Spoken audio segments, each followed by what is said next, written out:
মানুষজন ফল মূল শাক সবজি খাওয়া ছেড়ে কচুরি সিঙাড়া চপ কাটলেট বিরিয়ানি কাবাব এইসব খায়। অতিরিক্ত তেলযুক্ত মেদযুক্ত খাবার খায়। লাগাতার খেতে খেতে সে একদিন অসুস্থ হয়ে পড়ে। বাড়াবাড়ি হলে সে হাসপাতাল যায়। সেখানে দিন সাতেক মতন থাকে। হাসপাতালের বিছানায় বসে বা শুয়ে সে চপ কাটলেট বিরিয়ানি কাবাব খেতে পায় না।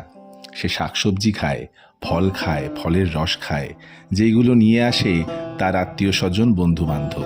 তারা দেখা করতে আসে, গল্প করে, আশ্বাস দেয় যে চিন্তার কোনো কারণ নেই, সুস্থ হয়ে যাবে। এবং সেই আত্মীয় স্বজন বন্ধু বান্ধব আবার হাসপাতালের বাইরে গিয়ে ফলমূল ছেড়ে কচুরি সিঙাড়া চপ কাটলেট বিরিয়ানি কাবাব খায়।